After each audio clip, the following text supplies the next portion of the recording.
y vamos a tocar el tema las marcas de un discípulo de Cristo. Ya lo tenemos al pastor Nicolás del otro lado de la transmisión, por así decirlo. Lo vamos a unir al stream. Así que, pastor, muy buenas noches. Gracias por aceptar la invitación. Hola hermano, ¿cómo estás? Un gusto. Gracias a ustedes por invitarme. Gracias a usted más bien. Así que, bueno, para ir iniciando, ya que el tiempo nos pisa aquí en la radio, me gustaría que se pueda presentar, por favor, un minutito, casado, con hijos, de qué país es, qué iglesia está pastoreando, para que la gente que lo escucha a través de la sintonía de la radio y nos está viendo pueda conocerlo un poco más. Claro que sí, Agustín. Mi nombre es Nicolás Osorio, sirvo como pastor en una iglesia bautista en Bogotá, Colombia. Estoy casado, mi esposa se llama Juanita y tengo 2 hijos pequeños, uno se llama Jacobo y el otro se llama Tomás. Llevo más o menos unos 8 o 9 años pastoreando en Renacer y por la gracia de Dios también sirvo en un ministerio de preparación y entrenamiento para pastores en la predicación expositiva. Exactamente, y de ahí precisamente los talleres de predicaciones positivas que tuve la oportunidad de conocerlo.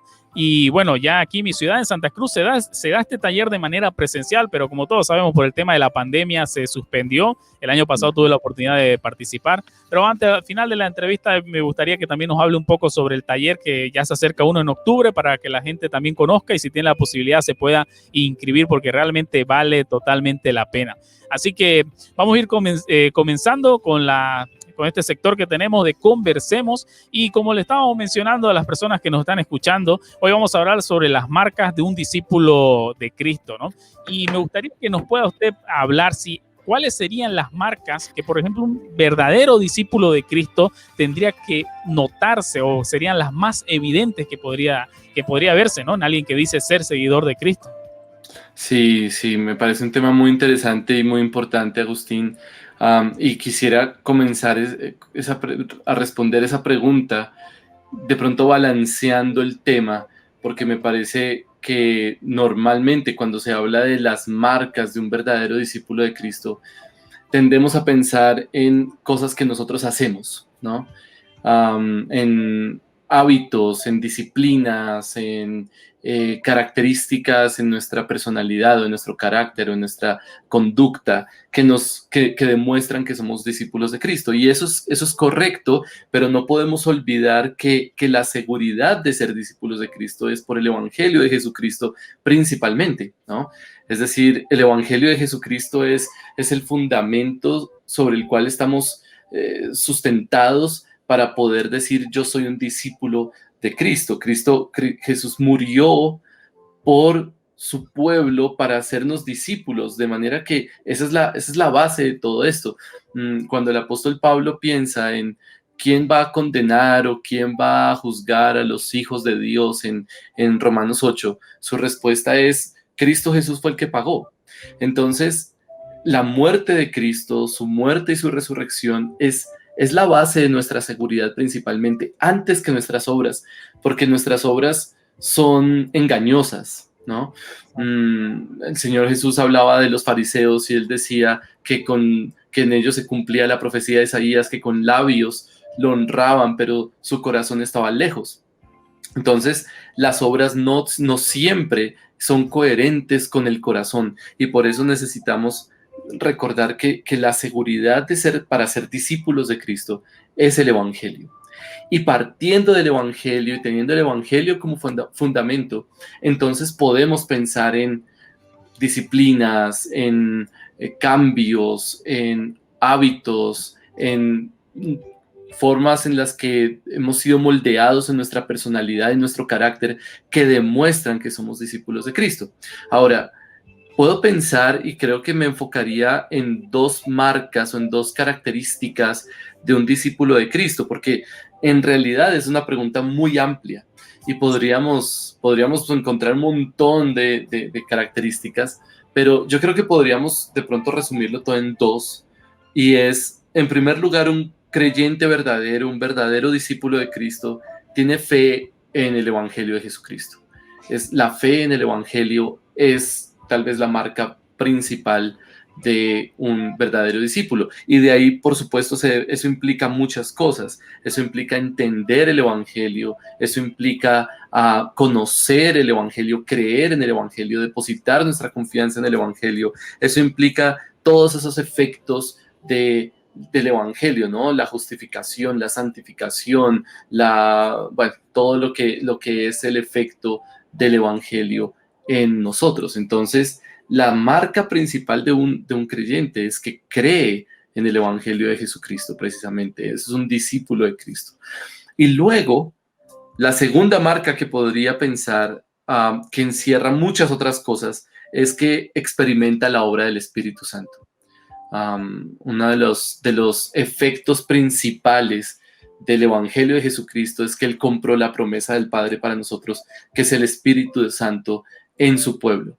De manera que el Espíritu de Dios obra en nosotros y esa obra se hace manifiesta en el fruto del Espíritu, que es amor, gozo, paz, paciencia, todo esto, santificación, crecimiento espiritual, adoración genuina, todo eso es parte de la obra del Espíritu. Santidad, por supuesto, dejar el pecado, luchar contra el pecado. Entonces, todo eso es la obra del Espíritu en nosotros. Así que, partiendo del fundamento del Evangelio, podría pensar en dos marcas. Un verdadero discípulo cree en el Evangelio de Jesucristo. Un verdadero discípulo experimenta la obra del Espíritu Santo. Exactamente, ¿no? Porque si nosotros no vemos que el Evangelio en realidad es el centro de todo, estaríamos tratando de ganar una salvación a través de nuestras obras, ¿no? Uh-huh. O sentirnos merecedor del cielo, por así decirlo, por lo que hacemos, pareciéndonos quizás al fariseo que apuntaba hacia otras personas y no apuntaba hacia él mismo, ¿no?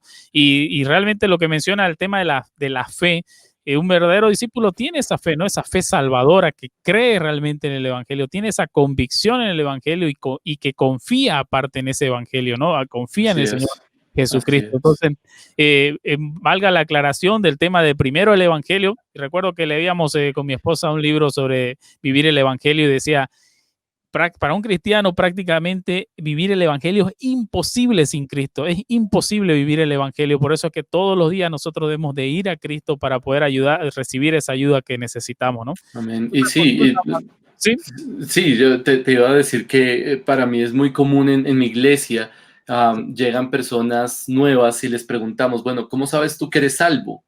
¿No? Y la primera respuesta que ellos dicen es que yo he cambiado. Entonces, yo antes era alcohólico y ya no lo soy, o antes era drogadicto y ahora no lo soy, yo antes me portaba así y ya no. Y parece como si la seguridad de nuestra salvación estuviera en nuestras obras. Y eso es riesgoso, ¿no? Porque personas sin Cristo pueden rehabilitarse de drogadicción, pueden rehabilitarse de alcoholismo, pueden cambiar. Entonces, el punto aquí no es simplemente el cambio, sino el porqué de ese cambio, que es el Evangelio de Jesucristo.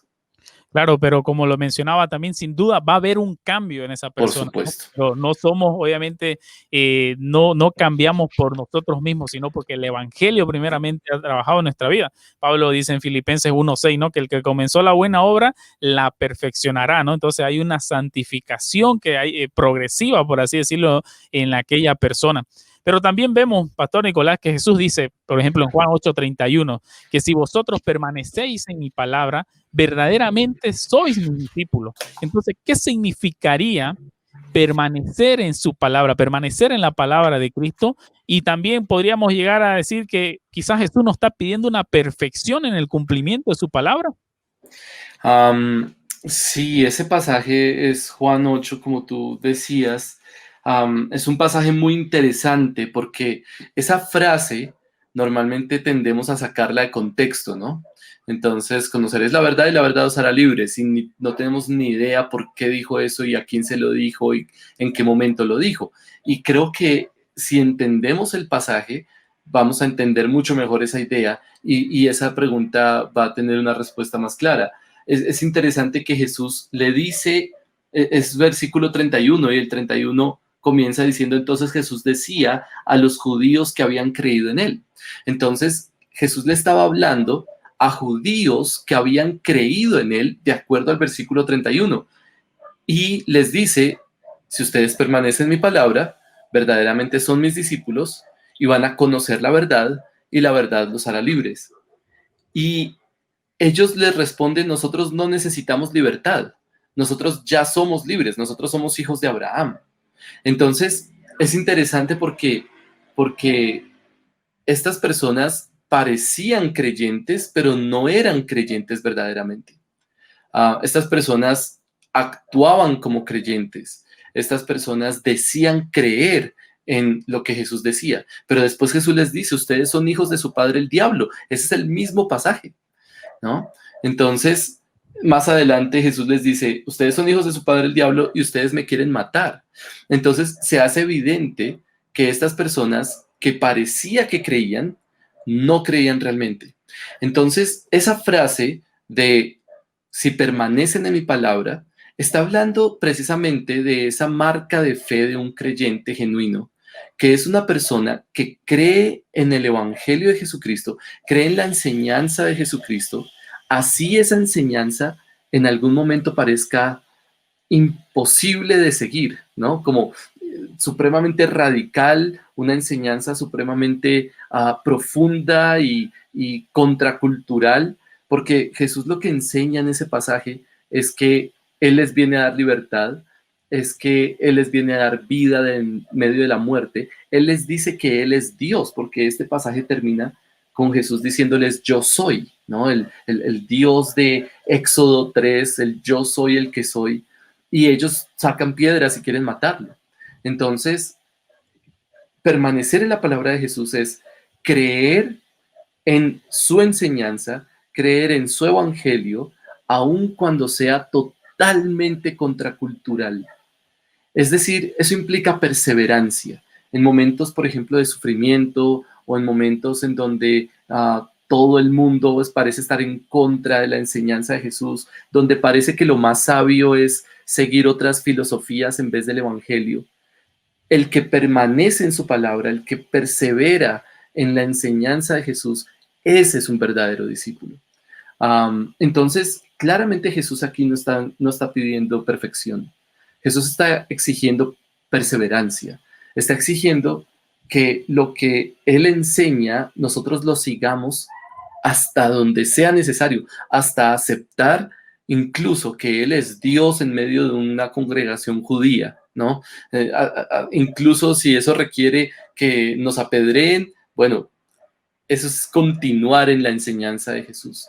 Entonces, no es una cuestión simplemente de perfección, es perseverancia en la enseñanza de Cristo. Por supuesto, cuando hablamos de la santidad, el estándar de Dios sí es perfección, pero precisamente esa perfección es Cristo para nosotros, ¿no? Entonces, Jesucristo es perfecto y vino a este mundo a cumplir perfectamente la justicia de Dios. Y entonces, ahora nos capacita para vivir en santidad. Y Él mismo nos dice en el Sermón del Monte, sean perfectos como su Padre que está en los cielos es perfecto, ¿no? Entonces, sí, ese sí es el objetivo, esa es la meta, ser perfectos. Y tenemos la obra del Espíritu Santo en nosotros para capacitarnos, pero por supuesto nos damos cuenta que no somos capaces de llegar a la perfección, entonces tenemos otra vez que volver al Evangelio y confiar en el Evangelio y seguir luchando. Y de eso se trata esto, es seguir, es perseverar. No importa si caí, bueno, me levanto y vuelvo y lo intento, pero por el Evangelio de Jesucristo y no simplemente por mis fuerzas. Entonces, claro, hay una mezcla de ideas, pero como para resumir mi respuesta, cuando Jesús dice, permanezcan en mi palabra, es perseveren en mi enseñanza, y eso va a demostrar que ustedes son verdaderamente mis discípulos. Wow, verdad que es realmente muy importante, por ejemplo, conocer el contexto del texto que vamos a a leer o a meditar para que no se haga un pretexto, como dice una frase por ahí, ¿no? Y el Señor utilizaba palabras que realmente eran duras en algún momento. En el mismo libro de Juan vemos en el capítulo 6 que dice, los mismos discípulos decían, no, dura es esta palabra, quién la va a poder oír, ¿no? Y Jesucristo le pregunta a sus mismos discípulos, ¿ustedes también quieren irse? Y muchos lo abandonaron, ¿no? En ese momento. Y es una perseverancia, porque también nosotros debemos de ver que para qué fue dada la palabra o la ley, por ejemplo, no fue para que busquemos en nosotros mismos esa perfección, sino que busquemos afuera de nosotros. Y como dice Pablo también en Romanos, que la ley así es un ayo que nos lleva y nos apunta a Cristo, ¿no? Para que en Él esté nuestra perfección, en Él nos refugiemos y en Él estemos seguros, ¿no? Entonces, realmente es muy importante poder conocer el contexto, estudiar a profundidad eso para que podamos realmente explicar lo que quiere decir el texto, ¿no? Y no lo llevemos a un extremo del legalismo, de tratar de cumplir en la perfección. Si quieres ser un verdadero discípulo de Cristo, tenés que cumplir a la perfección lo que Él demanda en su palabra, ¿no? Y ahora podríamos quizás ver una marca, claro, de un crecimiento en conocimiento de la persona. Por ejemplo, yo me hago llamar así un discípulo de Cristo, pero ya voy quizás en la iglesia 5 años, 7 años, pero no soy capaz de, por ejemplo, discipular a otra persona. Si no hay crecimiento de conocimiento del Señor y de su palabra, ¿debo realmente de preocuparme? Sí, por supuesto, eso es una alarma. De hecho, Primera de Corintios 3 tiene precisamente ese enfoque, ¿no? El apóstol Pablo está preocupado por la iglesia en Corinto y en el texto de Primera de Corintios 3 el problema es tiempo. Pablo les dice que en el versículo 1, hermanos, no pude hablarles como a espirituales, sino como a carnales, como a niños en Cristo. Entonces, listo, ustedes en este momento son como niños en Cristo, ¿no? Esa es la idea de carnal, es como una persona que no ha madurado en la fe. Entonces él les dice, les di a beber leche, no alimento sólido, porque todavía no podían recibirlo. En verdad, ni aún ahora pueden, porque todavía son carnales. Entonces, parece que el apóstol Pablo está preocupado por el tiempo. Es decir, él les dice, cuando yo fui a ustedes, yo les di a beber leche, porque pues eran niños espirituales, apenas estaban empezando a entender el evangelio, a creer en el evangelio. Pero el problema es que aún ahora no son capaces de recibir alimento sólido. Aún en este momento toca darles solo leche porque no pueden aún discernir las verdades profundas de la palabra de Dios. Lo mismo sucede en Hebreos. En Hebreos el autor dice lo siguiente, dice también como ustedes ya deberían ser maestros y aún todavía hay que hablarles de los rudimentos de Cristo y eso es una preocupación en los autores del Nuevo Testamento. Entonces, evidentemente, el crecimiento espiritual es una marca del creyente, es una marca es parte de esa obra del Espíritu Santo en nosotros, entonces es una marca de un verdadero discípulo.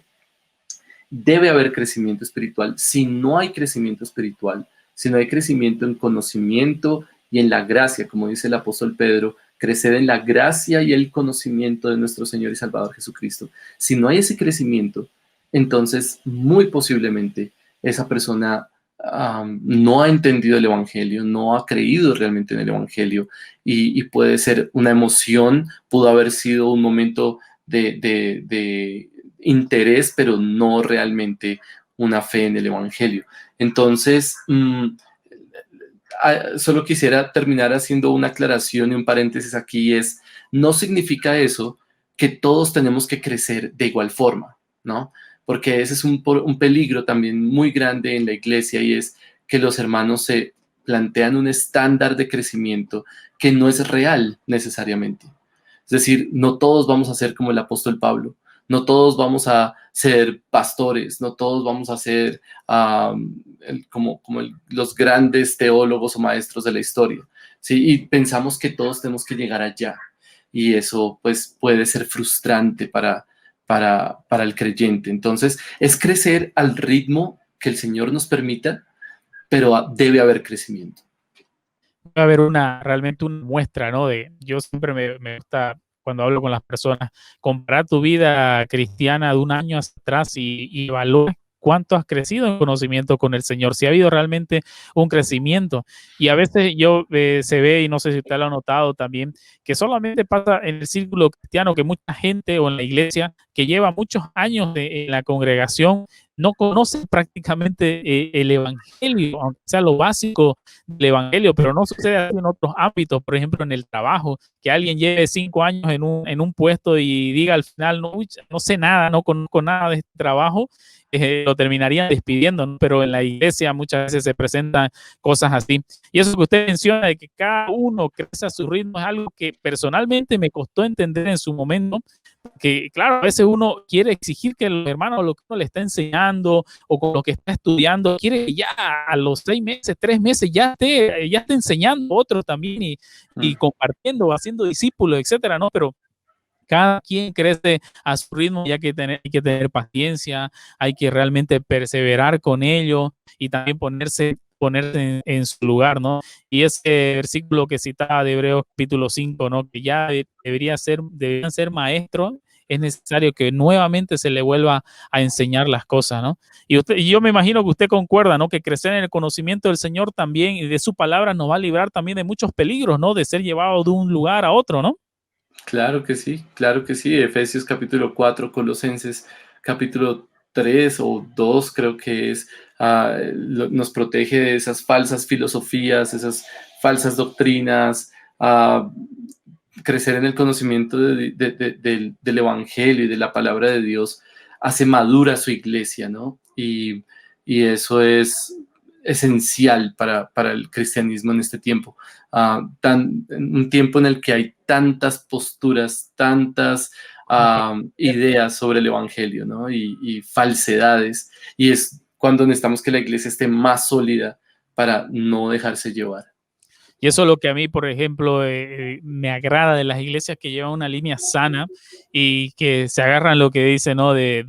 Pablo le dice a Timoteo, lo que tú has escuchado de mí, eso también enséñale a otros hombres fieles que sean capaces de enseñar. Y eso veo en las iglesias de línea reformada, línea bautista reformada, también iglesias confesionales, que realmente se preocupan de que otros hombres también se preparen, se capaciten y que sean capaces de enseñar a otros hombres, ¿no? De que no solamente se centre en una sola persona, porque yo he topado con congregaciones que hay un pastor que, pero más que pastor, parece un dictador, ¿no? Es el único que lleva 15, 20 años y nadie más está por encima de él, solo es el único que manda, el único que predica y nada más, ¿no? Entonces realmente es muy importante ver esto, que la gente crezca en el conocimiento del Señor y como pasa en todos ámbitos, mientras más ignorante, por así decirlo, las personas son más fáciles de manipular, ¿no? Entonces, en muchas de estas iglesias les conviene que más bien que las personas no crezcan en el conocimiento del Señor, porque así obviamente van a ser más fáciles de manipular, ¿no?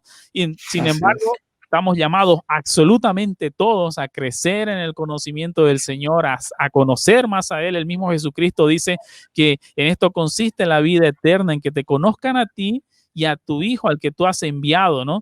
Y realmente es un imperativo, es algo muy, muy importante, ¿no? ¿Tiene algo más que decir respecto a esto? Sí, me gustaría mencionar precisamente Efesios 4 porque tú tocaste un tema muy importante y es la labor del pastor en esto, ¿no? Y es precisamente el versículo 11 del capítulo 4 de Efesios, dice que Cristo dio a la iglesia dones y esos dones en este pasaje son ministros, son personas que están dedicadas a instruir a otros y entre ellos los pastores. Y dice que Dios dio a pastores, a evangelistas, pastores y maestros, a fin de capacitar a los santos para la obra del ministerio, para la edificación del cuerpo de Cristo, hasta que todos lleguemos a la unidad de la fe y el pleno conocimiento del Hijo de Dios, a la condición de un hombre maduro a la medida de la estatura de la plenitud de Cristo. Entonces ya no seremos niños sacudidos por las olas y llevados de aquí para allá, por todo viento de doctrina, por la astucia de los hombres, por las artimañas engañosas del error. Entonces es la labor del pastor capacitando a los santos para que los santos crezcan en la fe y en el conocimiento del Hijo de Dios, para que la iglesia sea madura y así no se deje llevar por ningún viento de doctrina. Exactamente, ¿no? Porque hay muchas iglesias que comienzan bien, pero después descuidan todo esto y termina ingresando alguna otra persona con nuevas revelaciones, nuevas Ujú. doctrinas, se terminan disolviendo.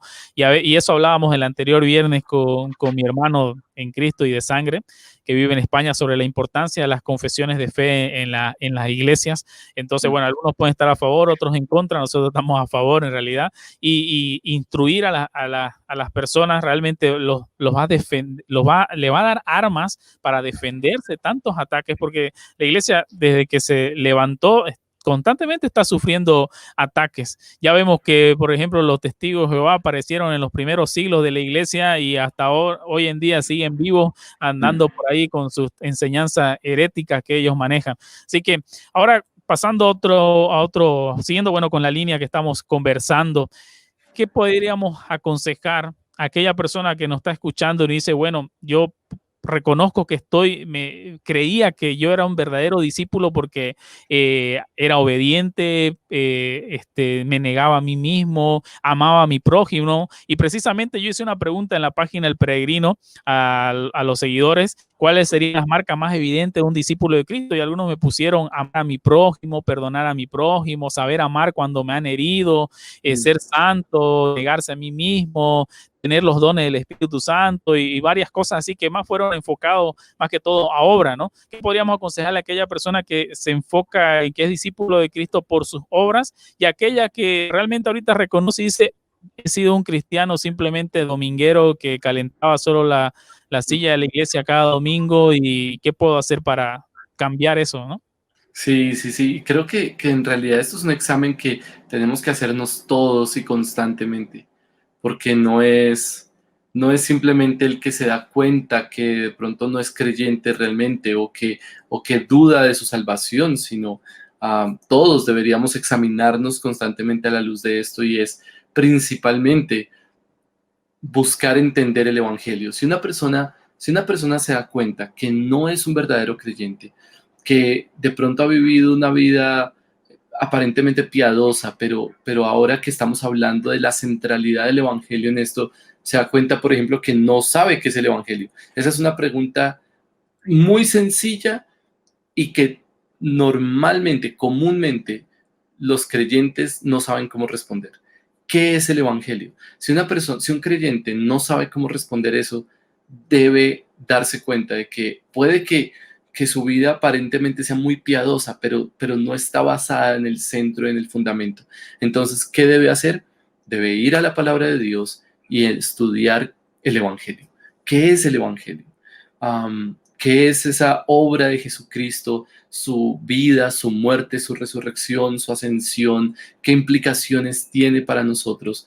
¿Qué significa creer en el Evangelio? Porque no es ni siquiera, para muchos creer en el Evangelio es que Jesús o Dios los va a bendecir, o todo va a salir bien, o ese tipo de cosas. Entonces la pregunta es, bíblicamente, ¿qué es creer en el Evangelio? Y todas esas respuestas deben como construir una base para nuestra fe, para nuestra seguridad de salvación, más allá de nuestras obras. Nuestras obras, como tú decías, Agustín, al principio, son parte de esto, son el efecto, ¿cierto?, de la obra del Evangelio en nosotros.